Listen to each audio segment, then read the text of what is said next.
Plus vous êtes intelligent, plus vous pouvez devenir solitaire. Ce n'est ni un choix, ni une coïncidence. Les personnes intelligentes ne s'éloignent pas de la vie sociale par timidité ou arrogance. Elles perçoivent simplement quelque chose que la plupart ne voient pas. Carl Jung en parlait déjà, et la vérité peut être inconfortable. Plus vous plongez profondément dans vos pensées, plus il devient difficile de s'intégrer aux conversations banales, aux cercles sociaux et même aux relations. Un exemple frappant est que certaines des plus grandes figures de l'histoire comme Albert Einstein, Nikola Tesla et Arthur Schopenhauer fuyaient la vie sociale. Mais cela signifie-t-il que vous êtes destiné à la solitude ? Ou bien y a-t-il une raison pour laquelle ces grands esprits considéraient l'isolement comme un secret du développement personnel et intellectuel? Regardez cette vidéo jusqu'à la fin et découvrez ce que Carl Jung a réellement révélé sur le lien entre intelligence et solitude. Et surtout, comment vous pouvez utiliser ce savoir pour transformer votre propre vie. La solitude a toujours été perçue avec une certaine méfiance. Ceux qui s'éloignent du monde social sont rapidement étiquetés comme étranges, asociaux ou même problématiques. Mais si cette perception était erronée, tout au long de l'histoire, certaines des plus grandes figures intellectuelles n'ont pas vu la solitude comme un fardeau, mais comme un cadeau. Alors que la société cherche à l'éviter à tout prix, certains ont compris qu'elle pouvait être un terreau fertile pour le développement intellectuel et créatif. Arthur Schopenhauer fut l'un des premiers à exprimer cette idée de manière directe. La solitude est le lot des esprits supérieurs. Selon lui, le génie éloigne souvent les individus de la masse, car ceux dont la pensée est plus raffinée ont du mal à trouver des interlocuteurs à la hauteur pour des conversations réellement profondes. Et il n'était pas le seul à le penser. Albert Einstein, l'un des scientifiques les plus brillants de l'histoire, accordait une grande importance aux moments de repli. Pour lui, le silence était un terreau propice à l'émergence d'idées novatrices. Il affirmait même que la monotonie et la solitude d'une vie paisible stimulent l'esprit créatif. Cela ne signifie pas qu'il rejetait l'interaction humaine, mais qu'il comprenait le pouvoir de l'isolement pour nourrir la réflexion profonde. Un autre exemple marquant est celui de Nikola Tesla. Tout au long de sa vie, il s'est éloigné des relations conventionnelles, évitant les distractions susceptibles de compromettre sa productivité intellectuelle. Tesla pensait que les interactions sociales constantes lui prenaient de l'énergie et le détournaient de ce qui comptait vraiment, ses inventions. Mais son isolement était-il un choix ou une conséquence de son esprit en avance sur son temps? C'est ici qu'émerge une réflexion essentielle. La solitude peut être à la fois un outil et une barrière.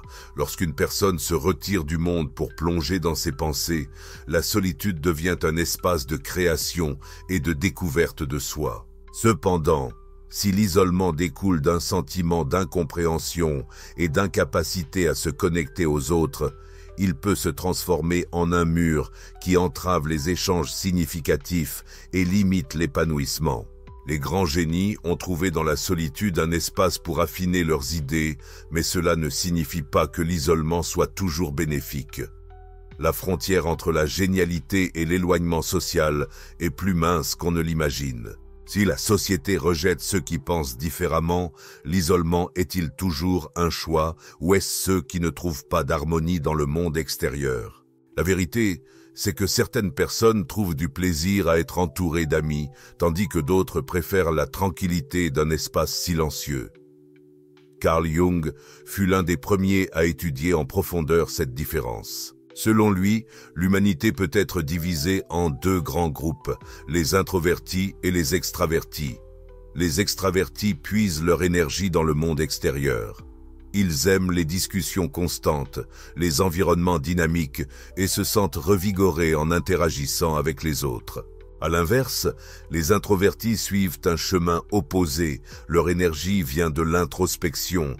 Ils ont besoin de silence et de solitude pour réorganiser leurs pensées et se ressourcer. Cela soulève une question intéressante. Pourquoi tant de personnes hautement intelligentes sont-elles introverties ? L'explication réside peut-être dans la manière dont leur esprit traite l'information. Ceux qui ont une pensée analytique ou réflexive ont besoin de temps pour assimiler les idées et établir des connexions. Alors que les conversations rapides et les interactions superficielles peuvent être agréables pour certains, elles peuvent sembler creuses et épuisantes pour un esprit affûté. Cela ne signifie pas que les introvertis n'aiment pas socialiser. Ils préfèrent simplement des échanges plus profonds et significatifs, où il y a un véritable partage d'idées. Le problème, c'est que la société valorise l'extraversion. Dès l'enfance, on nous apprend qu'être communicatif, expansif et sociable est un signe de réussite. Les enfants réservés sont encouragés à s'ouvrir davantage, et les adultes introvertis sont souvent perçus comme timides ou peu charismatiques. Cette vision occulte pourtant un fait essentiel. De nombreuses grandes figures de l'histoire ont trouvé leur force dans le silence. Jung mettait en garde contre les dangers de vouloir adopter un comportement qui ne correspond pas à sa véritable nature. Un introverti cherchant à s'adapter à un modèle extraverti risque l'épuisement, car son esprit n'est pas conçu pour supporter un flux constant de stimulation. L'autoperception joue un rôle clé dans cette dynamique. Lorsqu'une personne comprend et accepte sa propre nature sans culpabilité, elle gère mieux les pressions extérieures.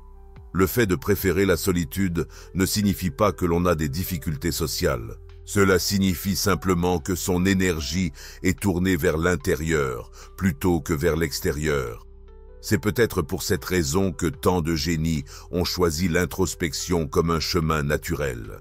Non pas parce qu'ils rejetaient la compagnie des autres, mais parce qu'ils savaient que, pour penser en profondeur, ils avaient besoin d'un espace préservé des distractions du monde extérieur. Dans la plupart des cas, l'intelligence crée un fossé entre l'individu et son entourage. Ceux qui possèdent un esprit aiguisé ont souvent des intérêts profonds, des questionnements complexes et une perception du monde que peu de gens partagent. Cela rend les interactions sociales frustrantes, car trouver quelqu'un avec le même niveau de curiosité intellectuelle est un défi. Les discussions du quotidien tournent généralement autour de sujets répétitifs, d'actualité, de banalité sur la routine. Pour une personne dotée d'un esprit curieux et analytique, ce type d'échange peut sembler monotone et inintéressant. Cela engendre un dilemme. Ces individus ne fuient pas la vie sociale par mépris des autres, mais parce qu'ils trouvent rarement des conversations qui les stimulent réellement. Et lorsqu'ils tentent d'aborder des sujets plus profonds, ils sont souvent accueillis avec indifférence, voire impatience. Des recherches montrent que les individus ayant un QI élevé ont tendance à préférer un contact social limité. La raison n'est ni l'arrogance ni la misanthropie, mais plutôt un besoin naturel de préserver leur énergie mentale pour ce qui les stimule réellement sur le plan intellectuel. Il existe également un facteur psychologique clé, la dissonance cognitive. Lorsqu'une personne réalise que ses pensées et réflexions sont en décalage avec les normes de la société, elle peut se sentir exclue. Ce sentiment d'incompatibilité pousse souvent à choisir le silence plutôt que des interactions frustrantes. Un autre élément qui complique la connexion avec autrui est l'exigence élevée en matière d'échange. Les personnes dotées d'une grande capacité analytique ne se satisfont pas de réponses vagues ou d'arguments superficiels. Elles recherchent des discussions enrichissantes et des échanges d'idées qui leur permettent d'élargir leur vision du monde. Or, ces conversations étant rares, elles finissent par éviter les interactions trop banales. Le prix de la génialité est souvent la solitude, non pas parce que ces individus choisissent de s'isoler, mais parce que le monde ne leur offre pas toujours le type de connexion qu'ils recherchent. Ainsi, la solitude ne relève pas uniquement d'une préférence sociale, mais aussi d'une nécessité pour éviter la surcharge mentale. Les personnes hautement intelligentes possèdent généralement une sensibilité accrue à leur environnement. Les bruits excessifs, les foules, les conversations forcées et les interactions fréquentes peuvent être extrêmement épuisants. Ce type de stimulation excessive ne se contente pas de drainer leur énergie. Il peut provoquer une véritable fatigue mentale. Leur esprit est en perpétuelle activité, analysant, traitant des informations et identifiant des schémas. Alors que beaucoup interagissent socialement sans ressentir de fatigue particulière, ceux qui ont une perception plus affûtée ont besoin de moments de répit pour organiser leurs pensées et prévenir l'épuisement émotionnel. Carl Jung a exploré ce lien entre intelligence et sensibilité en affirmant que plus une personne devient consciente d'elle-même, plus elle ressent intensément les émotions et le poids du monde qui l'entoure. L'introspection approfondit et élargit la perception, rendant l'individu plus réceptif à ce qui se passe autour de lui.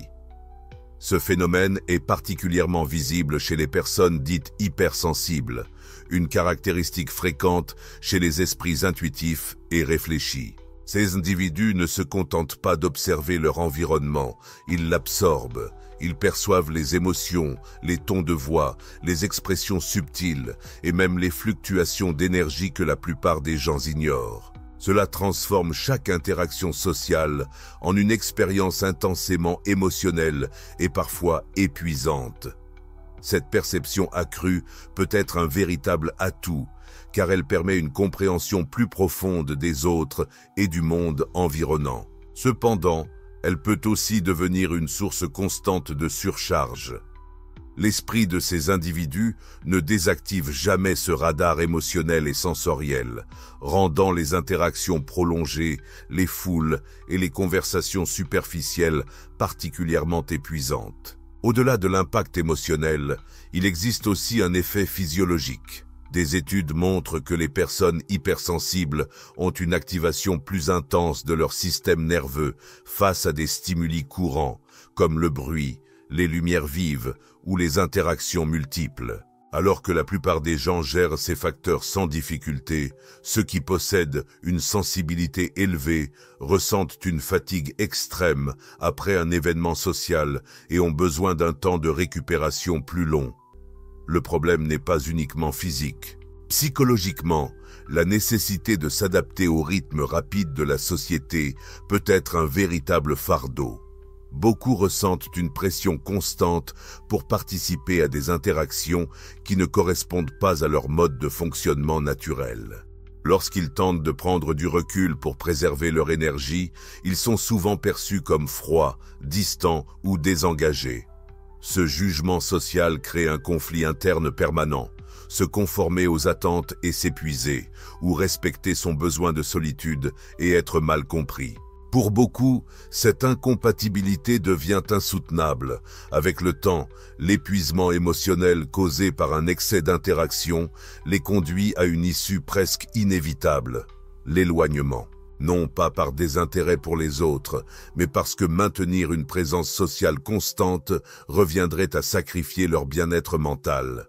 C'est pourquoi il est essentiel de comprendre ce mécanisme afin d'éviter le piège de l'isolement extrême. Les personnes hypersensibles doivent apprendre à poser des limites saines, à reconnaître les moments où elles ont besoin de se retirer pour se ressourcer et à s'assurer que cet éloignement ne devienne pas une fuite permanente. Au bout du compte, respecter sa propre nature est essentiel. Il n'y a rien de mal à avoir besoin de silence pour réorganiser son esprit. Mais comment concilier ce besoin avec une société qui impose l'hyperconnectivité ? Nous vivons dans un monde où l'exposition, la communication rapide et la socialisation intense sont valorisées. Le succès est souvent mesuré par le nombre de relations, la présence constante aux événements et la capacité à interagir avec n'importe qui à tout moment. Mais cette vision de l'interaction sociale ne convient pas à tout le monde. Pour ceux qui ont une perception plus profonde de la vie, la pression d'être toujours disponible peut être oppressante. La nécessité de maintenir des conversations superficielles, de participer à des échanges forcés et de s'adapter à un rythme social effréné peut engendrer une fatigue mentale considérable. Il existe une idée fausse selon laquelle les personnes plus réservées ou introspectives seraient antisociales, arrogantes ou même dépressives. Pourtant, tout le monde n'a pas besoin d'interactions constantes pour se sentir épanoui. Le problème vient du fait que la société érige l'extraversion en idéal. Dès l'enfance, on encourage les enfants à être communicatifs et sociables, tandis que ceux qui préfèrent observer et réfléchir sont poussés à s'ouvrir davantage. Dans le monde du travail, ceux qui s'expriment le plus et se mettent en avant sont souvent perçus comme plus compétents, même s'ils ne possèdent pas nécessairement plus de connaissances. Ce modèle crée un conflit pour les individus plus introspectifs. L'effort pour s'y conformer peut conduire à une grande lassitude émotionnelle, au point que certains choisissent de se retirer complètement. Carl Jung critiquait déjà cette obsession de l'interaction permanente. Il affirmait que la plupart des relations sociales sont superficielles et que rares sont ceux capables de maintenir des discussions réellement enrichissantes. Selon lui, la quête de la connaissance de soi exige des moments de solitude, car c'est dans le silence que l'on peut véritablement entendre ses propres pensées, à l'abri des influences extérieures. Être différent des normes sociales ne signifie pas être dans l'erreur. Chacun a sa propre manière d'interagir avec le monde, et il n'y a rien de mal à apprécier la solitude tant qu'elle ne se transforme pas en isolement d'extrême. Le véritable défi n'est peut-être pas de se conformer à un modèle social imposé, mais plutôt d'apprendre à respecter sa nature sans culpabilité. En fin de compte, ceux qui choisissent la solitude perdent-ils vraiment quelque chose? Ou protègent-ils simplement leur énergie dans un monde qui exige beaucoup sans toujours offrir en retour? Être seul ne signifie pas être perdu. Une solitude choisie est un espace de liberté, un refuge où l'esprit peut s'étendre sans interférence extérieure. La société associe souvent la solitude à l'isolement social, mais cette vision est erronée. Ceux qui s'accordent des moments de retrait ne rejettent pas forcément le monde. Ils créent simplement un environnement propice à l'introspection et au développement personnel. Le silence offre une opportunité unique de réflexion. Sans distraction extérieure, il devient possible d'observer ses pensées avec plus de clarté, de reconnaître ses émotions et de comprendre ce qui est réellement essentiel. Ce processus est fondamental pour ceux qui aspirent à grandir intérieurement, car il permet d'explorer leur identité sans être influencé par les attentes des autres. La solitude agit comme un catalyseur pour la créativité, mais c'est dans l'équilibre avec les interactions humaines que les idées prennent vie et sens. Un excès de stimulation et d'échanges sociaux peut fragmenter l'attention et empêcher le développement de pensées complexes. À l'inverse, un esprit qui bénéficie d'un espace de calme peut voir émerger des concepts innovants avec plus de clarté. Mais il existe une dimension encore plus profonde dans l'expérience de la solitude. La liberté d'être pleinement soi-même, sans chercher la validation des autres. Beaucoup passent leur vie à adapter leur comportement aux attentes sociales, à rechercher l'approbation extérieure, parfois au détriment de leur propre essence. Pourtant, apprendre à être bien avec soi-même permet de réaliser que l'acceptation véritable ne vient pas des autres, mais de soi. Ce cheminement correspond à ce que Jung appelait l'individuation, un processus qui conduit chaque personne à prendre pleinement conscience de son identité unique. Se détacher du bruit du monde ne signifie pas fuir la réalité, mais plutôt créer un espace pour évoluer librement, sans influence inutile. Cependant, la liberté que procure la solitude n'existe que lorsqu'elle est un choix. Lorsqu'elle résulte de la peur ou de la frustration, elle peut devenir une prison plutôt qu'un tremplin vers l'épanouissement. C'est pourquoi il est essentiel de faire la différence entre solitude et isolement. La première est un état de plénitude intérieure, tandis que le second peut être le reflet d'une souffrance et d'une déconnexion du monde. Le véritable secret réside dans l'équilibre. Savoir apprécier les moments d'introspection sans couper totalement les liens avec les autres. Utiliser la solitude pour renforcer son esprit, comprendre ses émotions et réaligner ses objectifs sans tomber dans le piège d'un repli excessif. Parce que la véritable liberté ne réside pas dans le nombre de personnes qui nous entourent, mais dans la capacité à être en paix avec soi-même, que l'on soit seul ou accompagné. Être seul peut être une expérience libératrice, mais cela peut aussi devenir un fardeau. La solitude peut être un choix conscient ou la conséquence d'un éloignement involontaire, et c'est cette différence qui détermine si elle sera une source de croissance ou un obstacle au bien-être. L'isolement volontaire survient lorsqu'une personne décide consciemment de se retirer pour réfléchir, étudier, créer ou simplement réorganiser ses pensées. Ce choix est guidé par un désir d'introspection et d'autoconnaissance. C'est une solitude saine, où l'individu se sent à l'aise avec sa propre compagnie. En revanche, l'isolement nocif apparaît lorsqu'une personne s'éloigne parce qu'elle se sent en décalage avec le monde, incomprise ou rejetée. Ce repli, au lieu d'être un refuge pour évoluer, devient une barrière qui l'empêche d'établir des connexions significatives. Mais comment savoir si l'isolement est bénéfique ou nuisible? La réponse réside dans son impact sur l'état émotionnel et mental. Si la solitude apporte clarté, paix et créativité, elle est sans doute un choix sain. Mais si elle engendre tristesse, apathie et vide, il est peut-être temps de réévaluer la situation. Un autre facteur clé est la durée. S'éloigner de temps en temps peut être revitalisant, mais une solitude prolongée et dépourvue de toute interaction humaine peut avoir des effets négatifs sur la santé mentale. L'absence de connexion significative peut entraîner un isolement émotionnel, rendant difficile tout retour vers les autres. C'est pourquoi l'équilibre entre solitude et lien social est essentiel. Respecter son besoin de moments de solitude, sans culpabilité ni pression sociale, est fondamental pour le développement personnel. Mais il est tout aussi important de ne pas couper tous les ponts, car l'apprentissage ne vient pas seulement de l'introspection, mais aussi des échanges avec autrui. Après tout, le véritable défi n'est pas d'éviter la solitude, mais de l'utiliser intelligemment. Toute personne solitaire n'est pas nécessairement intelligente. Et toute personne intelligente n'est pas forcément solitaire. Pourtant, il existe un lien indéniable entre la pensée profonde et la solitude. L'esprit analytique a besoin d'espace pour s'étendre. Exposé en permanence à des stimulations superficielles et à des interactions répétitives, il risque de se disperser. C'est là que la solitude devient une nécessité pour ceux qui cherchent à approfondir leur intellect. Mais la réflexion profonde exige-t-elle vraiment la solitude? Tout dépend de l'équilibre entre le monde intérieur et le monde extérieur. Ceux qui s'accordent des moments de solitude peuvent mieux organiser leurs pensées, réfléchir sans interruption et nourrir leur créativité. Ce temps seul est crucial pour le développement intellectuel, car il permet une pensée indépendante, libre des influences extérieures.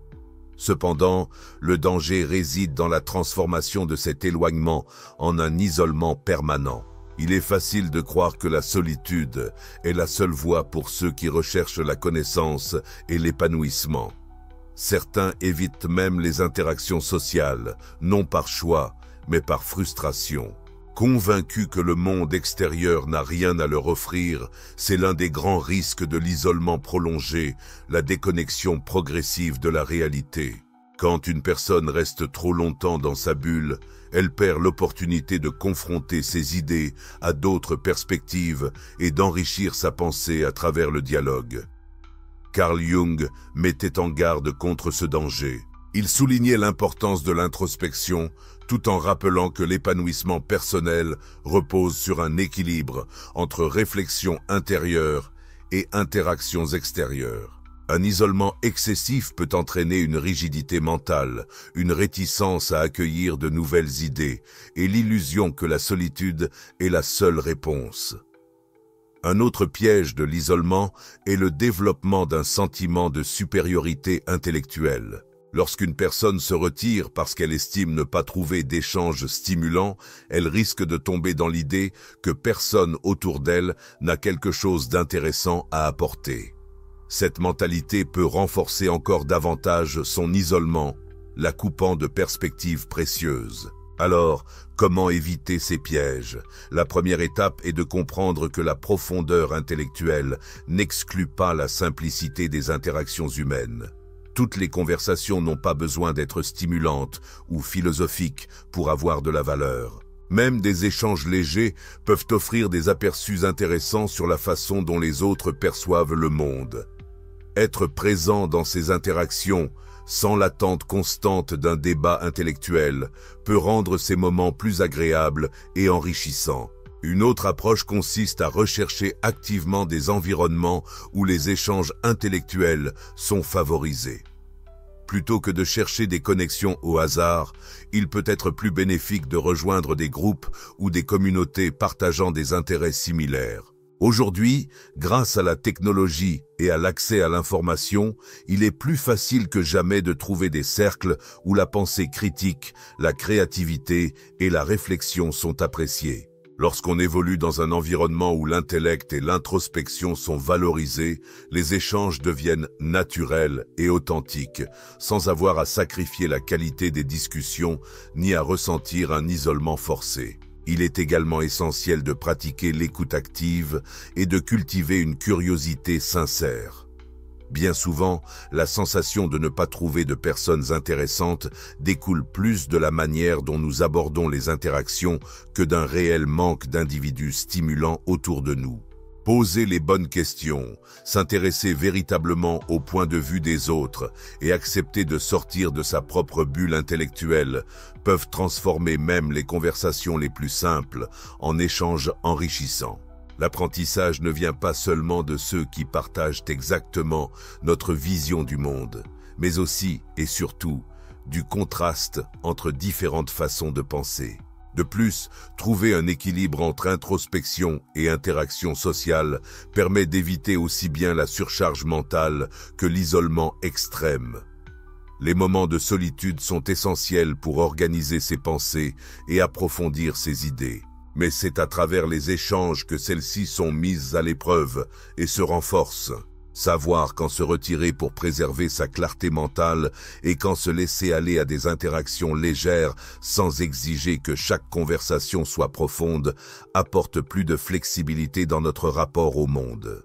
L'intelligence ne devrait pas être un facteur de séparation, mais un outil permettant de naviguer plus sereinement entre les différentes formes d'interaction humaine. Apprendre à gérer son besoin de réflexion sans rejeter les expériences plus simples peut être la clé d'une vie plus équilibrée, où la solitude est une alliée, mais ne devient pas un enfermement qui freine l'évolution personnelle. Le secret réside dans l'usage que l'on fait de la solitude. Elle doit être un instrument de croissance et non un refuge absolu. Le temps passé seul doit servir à nourrir l'esprit, à structurer la pensée et à approfondir ses connaissances sans pour autant minimiser la richesse des interactions humaines. La véritable intelligence ne se limite pas à la capacité de réfléchir en profondeur. Elle inclut aussi l'aptitude à osciller entre l'introspection et la connexion avec le monde. L'isolement peut être nécessaire à la construction d'une pensée critique, mais ce sont les échanges, les défis et les nouvelles expériences qui lui permettent de rester en mouvement et d'évoluer. Au final, la solitude ne doit pas être perçue comme une prison, mais comme un espace de liberté, un lieu où l'esprit peut respirer, se fortifier et revenir au monde avec une vision encore plus claire. Car être intelligent ne signifie pas fuir la vie sociale. Cela signifie savoir quand il est temps de se retirer et quand il est temps de se reconnecter. La solitude peut être un fardeau ou un cadeau. Tout dépend de la manière dont on l'appréhende. Si nous avons appris quelque chose ici, c'est que s'éloigner du monde ne signifie pas rejeter la vie sociale, mais souvent répondre à un besoin d'approfondissement, de réflexion et de croissance personnelle. Les plus grands esprits de l'histoire ont trouvé dans la solitude un terrain fertile pour faire mûrir leurs idées.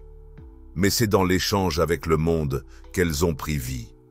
Le silence, loin d'être un vide, est souvent l'environnement le plus propice à la créativité et à la découverte de soi. Toutefois, un isolement excessif peut devenir un piège. Lorsqu'une personne se coupe totalement du monde, elle risque de perdre le contact avec la réalité et de passer à côté d'apprentissages essentiels. L'équilibre est donc crucial. S'accorder des moments d'introspection tout en restant ouvert aux échanges et aux connexions humaines.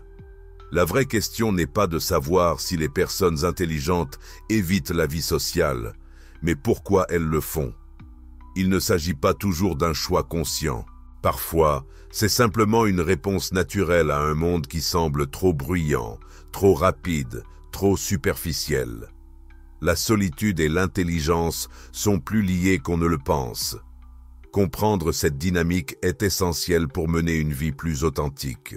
Le modèle social dominant ne convient pas à tout le monde, et apprendre à respecter son besoin de silence et de réflexion peut apporter une véritable sensation de liberté et de clarté mentale. Si nous devons retenir une chose, c'est que la solitude ne doit pas être crainte. Elle peut devenir un atout précieux. S'accorder des moments de retrait permet de se recentrer, de mieux se connaître et d'établir des liens plus sincères avec les autres. Maintenant, je vous invite à mettre cette réflexion en pratique dans votre propre vie. Observez vos moments de solitude et analysez leur impact sur votre façon de penser, de ressentir et d'agir. Trouvez l'équilibre entre introspection et connexion et voyez comment cela peut enrichir votre parcours personnel. Si cette vidéo vous a apporté de nouvelles perspectives, laissez un commentaire en écrivant « La solitude est mon allié » pour me montrer que vous êtes resté jusqu'à la fin. Et bien sûr, n'oubliez pas de vous abonner à la chaîne, d'activer les notifications et de partager ce contenu avec quelqu'un qui pourrait aussi en bénéficier. On se retrouve dans la prochaine vidéo.